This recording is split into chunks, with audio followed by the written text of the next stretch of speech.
I've been the runner and I've been the chaser, and I'm now in union with my twin soul, who is my soul's complement.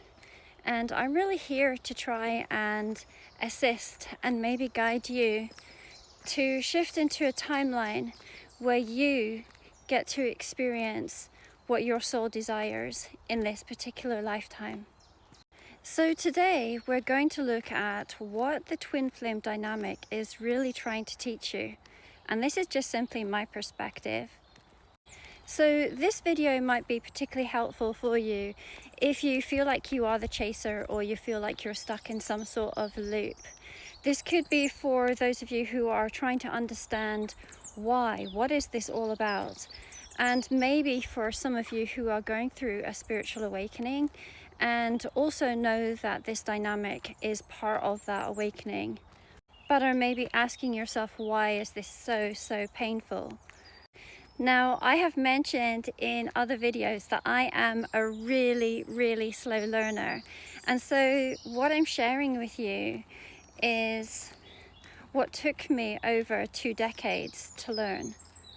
When I was going through my spiritual awakening and my twin flame experience, I didn't actually find many resources to be able to help me to navigate that.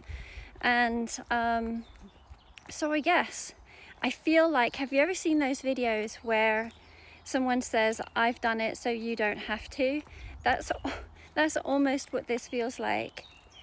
Having said that, we're all going to experience this slightly differently, but I feel like I might have some tips that could potentially help you. When I first met my twin flame, I'd never heard the word twin flame, and therefore I didn't understand the dynamic of it. It wasn't until I went through a spiritual reawakening in 2015 and came across the word twin flame that it all began to make sense to me. Up until that point, I knew that there was a soul connection, and to me it was all about the heart connection. But I didn't understand the whys, why it was so painful, and why we would trigger each other so much, and why we were diabolical to one another, and why we'd go through these long periods of separation and think it was done, only to find that years later we would end up coming back together, just to repeat that same cycle over and over. And it took me to breaking point to decide that I could not continue living like that. For anyone who has experienced the twin flame journey, you will know that they are intense feelings, to the point where in 2013 I actually had a heart attack, and the doctors, they couldn't figure it out. They said, you don't have high cholesterol, you don't have any of the same sort of triggers that we would normally see in someone that was going to have a heart attack. And I was able to see the cardiologist, for the next few years afterwards. And on one of those meetings, because he kept on saying I was such a mystery, and I asked him, I said, could it be because my own heart felt like it was broken? Could this be grief? And he acknowledged that that is exactly what it could have been. And to this day, I know within me that it was the grief, soul grief, that I felt at choices that I had made that had made me be the runner, and then the chasing dynamic that came after. The pain was at times very intense at being in physical separation. So the information I give to you, it's not given to you lightly. I felt this with intensity. And what some of the reasons are as to why we meet our twin flame, they are not all about the romantic connection, but actually its main purpose is for your soul evolution, your soul evolution. And this talks about awakening up and remembering your gifts and talents, not only from this lifetime, but other lifetimes.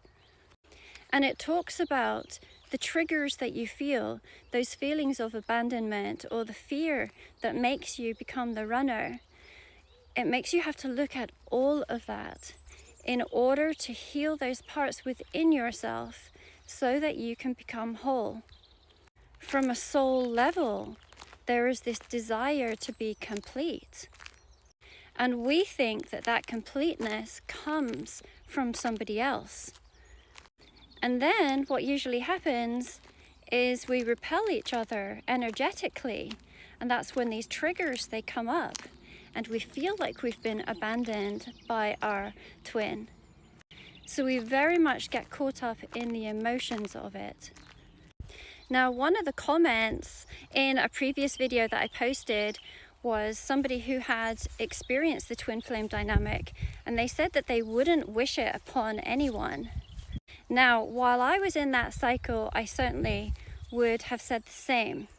Now that I'm out of that cycle, I can honestly say that it was the most tumultuous, but the most growth that I've been able to have within my spiritual evolution. And I don't necessarily ever want to go through that again, but looking back on it, an incredible experience. The thing is that you're going to want to get out of the loop. Otherwise, you're certainly going to feel that it is the most painful thing that you've ever experienced. And quite often we have no one to talk to or to share this with, because they are usually quite unusual circumstances. There's usually religious differences, cultural differences, there could be third-party situations, there's all sorts of different dynamics, age gaps, you name it, they're there. And they're there for a purpose. Those are part of the triggers. So let's talk about the triggers for a moment. Once I started seeing the triggers as clues to what was going on inside of me and what I was responsible to fix within myself, then they became a completely different ballgame.